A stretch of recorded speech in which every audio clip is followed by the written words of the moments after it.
Hey guys, I'm Daisho and I am here bringing you a Magic draft. Magic Online. Theros, 8/4s. Got a pretty clear pick here in Boon Satyr. It's not as insane and limited as you might think it is, but it still is very powerful. I mean, with these bestow creatures, you generally want them to have abilities with their thing. I mean, this guy's got flash, so you can get extra value out of it. That's definitely important. But at the same time, you really want like Death Touch or Flying or Lifelink or something like that. Past the Boon Satyr, the other like relevant cards, there's really not that many. It's kind of like Baleful Eidolon, Ill-Tempered Cyclops, Heliod's Emissary, Prescient Chimera, and then there's some other cards like Fortune Hunter, Warrior's Lesson. Like all those cards are relevant, but I mean the pick is clearly a Boon Satyr here. And then my next pack, I get past these two guys. There's a Chronicler of Heroes, Artisan Sorrow, but there's nothing even close to as powerful as these two blue cards. I don't know which one to take. Nimbus Naiad or Voyage's End. I think I'm going to take the Naiad. Voyage's End is probably the next best card. I mean, for sure the next best card in the pack. It sucks that I'm shipping a Voyage's End after trying to go into it, but I mean, there's a possibility I table this Agent of Horizons, and that'd be really nice. Alright. More good stuff for me. Centaur Battlemaster and a Stone Chartered Warrior. I'm not exactly sure that Centaur Battlemaster is better than Stone Chartered Warrior. Especially considering my first two picks are Bestow 5s, so like it's a lot better for the curve if you do that. But for now, I mean, until I have enough experience of playing with both, I think that I'm just going to take the Battlemaster first. But if you guys, that would be a pretty interesting thing to put in the comments. What do you think is a better pick just in general and in this specific situation? Man, I am just lucking out here. So, Leaf Crown Dryad's probably the best card in the pack. There's two of the other common bestows, which are also good. Cavern Lampad and Observant Alseid. And then, I mean, there's a Rescue, there's a Flamespeaker Adept, God's Willing, Wavecrash Train. It's a pretty strong pack, and that was like the third pick, so. Alright. We don't really know our second color yet. We're hoping it's going to be blue, but past that Voyage's End, there hasn't been much blue. Still, we're going to just move on, keep on trucking with a fifth pick. Nessian Cursors. Pretty reasonable. Alright, and now we get a chance to cement ourselves in blue by taking this Prescient Chimera. There's a Divine Verdict here, but we already have a Nimbus Naiad, so we want to be in blue, and Prescient Chimera is not that much worse, if worse at all, than Divine Verdict. Opaline Unicorn is also a card that can be played. I didn't think it would see that much play, but the ability to ramp is just really important in this format, and that's what makes it playable. I mean, the first 6 cards that I've got are pretty insane, and I'm really happy about them. So here, I mean, we have a pretty easy Savage Surge. I'm not opposed to playing a Stymied Hopes main deck or sideboard. It just has done a lot of stuff for me, and when your opponent's trying to curve out, it seems really good. Satyr Hedonist is fine, but obviously Savage Surge here. Agent of Horizons. Yeah, that's a good one. There's an Arena Athlete, a Crackling Triton, important. So, like, red looks reasonably open. All these 3 red cards are playable, but it looks like that was also probably a pretty strong pack. And now we get to see what if we tabled anything. I don't think that we're going to. It was like a reasonable pack, but it wasn't anything ridiculous. So right now we're looking really solid. I mean, we've got 7 creatures and a pump spell, and then 3 of the creatures are premium bestow. We have 1 heroic guy. We'd like to get some more. Maybe table a Wave Crash Triton. Alright, so I tabled a Warrior's Lesson, which is nice. And then we tabled the Agent of Horizons number 2. I think I'd rather take that than the Artisan Sorrow. I'm not 100% sure. I'm going to take because like there is sort of a limit on how many Agent of Horizons I'd like to play. This is actually pretty close. Since I already have so many 3s, I'll just take this thing. But Crackling Triton's okay, and the green deck sometimes just randomly picks up Nellia's Presences, or sometimes you'll want to play an Opaline Unicorn or something. Now that I look at this deck, we're really not committed to blue. Take this Portent of Betrayal. And that's something I think I'll take a Commune with the Gods. It's unlikely that it'll see play in our deck, but it's more likely than number 1 that we do switch into red, and number 2 that we want to play multiple Portent of Betrayals. But it's always interesting and important to note like halfway through. Wow, happiness. It's always important and interesting to note, like, all right, well, let's say there wasn't a Polychronos or an Essing Asp in here, then maybe I do want to start taking the Wingsteed Rider and moving in on that, just because I only have 2 blue cards. So sometimes you just focus yourself and you're like, all right, I'm in green blue, I'm in green blue, I'm in green blue, and then like later on in the draft, you realize you've been hating enough red cards that if you had just been paying more attention throughout pack 3, you could have had a pretty sweet green-red deck or something like that. So I'm not gonna hide this Portent of Betrayal. I really doubt that I'm gonna deviate, and if I do deviate, I'll deviate that much. But Polychronos is one of the best things that you can do in Limited, and then now the fact that I'm gonna be able to pick up another Nimbus Naiad and hopefully table one of these 3, that's really good. Feral Invocation's fine, but Nimbus Naiad is a pretty easy pick here. And see, this is sort of what I was talking about, like a 4th pick Wingsteed Rider. Seems good, but there's an Essing Asp in here too, so. I mean, Essing Asp I don't think is quite as good as Wingsteed Rider. It doesn't have the explosiveness, and it's more of just like a solid card, and I don't know, I feel like a lot of the times it just eats combat tricks because your opponent's on the aggression, and like you want to block a 2/2 Wingsteed Rider, and then all of a sudden you tap out to play your Essing Asp, and you block their Wingsteed Rider, and then they just play a Battle-Wise Valor, and they just kill it in combat, and that's a little bit disappointing. All right. So it looks like we cut blue hard enough because we're definitely seeing some blue here. I don't know how open it was in the first pack, but definitely getting some value out of this. Picking up a Voyage's End.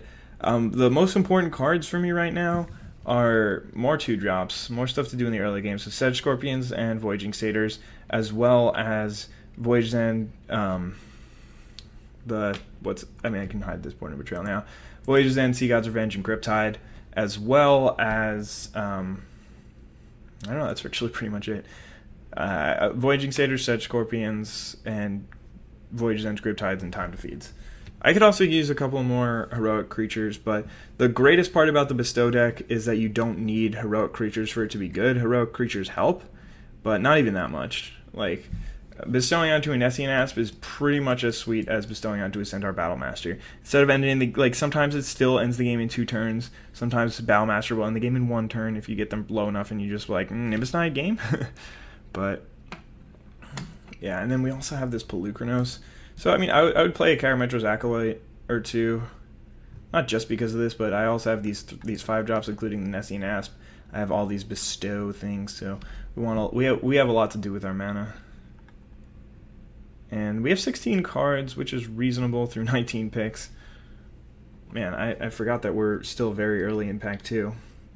Alright, so this is a reasonable decision. Do I want to, like, center more on the heroic and take a 4th 5-drop?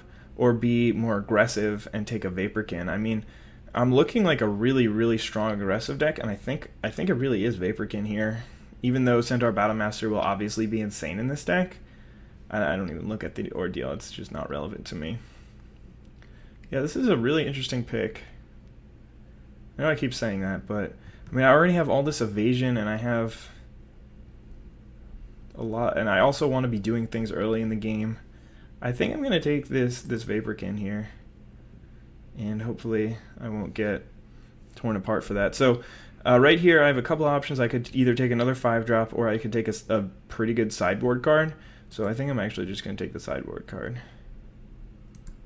And here we have the same option, but instead it's like a semi-unique thing. It's like there's Savage Surge and Feral Invocation, and those are the 2 pump spells that I can have. So playing 2 pump spells is fine. I'm pretty happy to play an Aqueous Form in this kind of deck. I tabled a Essing Asp. So, yeah, I mean, sure, Centaur Battlemaster is... And I did table the Fate Foretold, too. Sweet. What was the other ones? It was Triton Tactics. Maybe it was a Vaporkin. But, oh, no, it was a Wave Crash Triton. I would have rather had the Wave Crash Triton, I think. But anyway, as I was saying, like, having 5 drops is not as good as, like, my second 2-drop, I don't think, in this kind of deck. So it seems pretty unlikely that I'm playing this Commune with the Gods. While it's a possibility, it really does seem unlikely. I think this is the most, like... I mean, let's be honest here. This Raptor is probably not making the cut. Guess this Aphara's Warden is, like, the biggest problem for us. I guess I could have taken the 1/2, but I mean, if I was suiting up this deck with like 4 other cards of the average power level of this deck, I would be very, very excited because this deck is looking really sweet. I don't want to play this, so I'm just gonna hide it just because I have 19 cards already. So it means a couple of things. It means that as I was doing earlier, I can really focus on some sideboard cards. I can take something like a Shredding Winds over. Nalia's Disciple is a bad example, but like over, I don't know, something that I would need to fill out my deck. I can't really think of anything right now. I mean, I can just take this Temple of Deceit for the ticket or so. I can hate draft this Wingsteed Rider or Crone Hoplite. I don't really see the reason to take the Nihilia's Presence or the Volpine Goliath here. It kind of sucks that this was my first back. Like, there's just nothing in here. I mean, the Sealock monster is fine, but with this going on, I'm definitely not going to be main decking it, and I might not even be sideboarding it if my opponent's playing blue. Volpine Goliath isn't really something I'm interested in picking up in this kind of deck. It's fine, but it's not like insane. I really wish I had opened one of the bounce spells. So it's either Temple of Deceit, Wingsteed Rider, or Nihilia's Presence. And it's really hard to make this kind of pick because you're judging 3 different factors. So like mediocre card for my deck that might help me splash a bomb, very good card for somebody else's deck, or dollar. So I'll just take the dollar, I guess. And we get to take. Now we have a really interesting choice. We can either, I mean, it's going to be the Arbor Colossus, I think, but there are 3 cards. These were 3 of the cards that I had already mentioned as cards that I really, really want for my deck. But, I mean, at the same time, how can I pass up on something like Arbor Colossus? I mean, it's actually pretty reasonable to me to say that I should take, if somebody told me that at the end of this draft I should have taken any of these 3 cards over Arbor Colossus, but at the same time, it is Arbor Colossus. Wow! As bad as the first pack was, these next 2 are just packs that I want to take and leave everyone behind.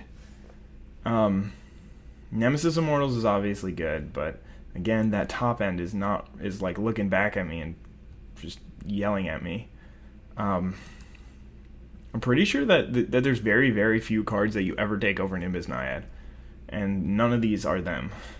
Voyaging Satyr is good for this deck. It's very good for this deck. I admit it, but I want a Nimbus Naiad. Like, I can bestow onto these things. I can bestow Nimbus Naiads onto Nimbus Naiads to make 4/4 Dragonflyer things. Wave Crash Triton would be good in this deck. Voyaging Satyr would be good.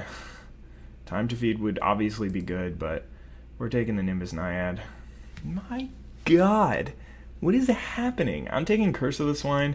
It's a unique card, and while I would play 4 Nimbus Naiads and be very, very happy about it, geez, there's also Horizon Chimera. That's like perfect for this deck. I'm taking the Curse of the Swine though. It's just, if you haven't played with it or against it, then you're missing out. It's an insane card, and we just are not missing on this Voyaging Satyr. We get the Horizon Chimera anyway. Finally, I'm like relieved that this pack kind of sucks. Just because we've had so many hits in a row that it's just like insane. And I don't even know if we're going to table anything, because most of those things weren't that good for us. So I don't know if I play all these 5 drops, but they're also good. Like Prescient Chimera, I don't need to play. Probably for curve purposes, I will not play it. Warrior's Lesson just seems insane in this deck that I'm maining 3 Nimbus Naiads and a Vaporkin and 2 Agent of Horizons. Feral Invocation is probably going to be one of the first to go, even before Savage Surge, so I'll just go ahead. And, no, I mean, actually Fate Foretold is probably the first. Okay, so here I think I'm just going to hate this Lash of the Whip. Like, a Breaching Hippocamp is reasonable for me, but I don't think that there's any matchup I'd side it in, and there's no way I'm starting it, so... Same things with the Volpine Goliath there. And again, I could take this Death Bell Raider. Seems like a good one for me to hate draft. Like, one of the ways that I might lose is to an aggressive red deck. So let's do that.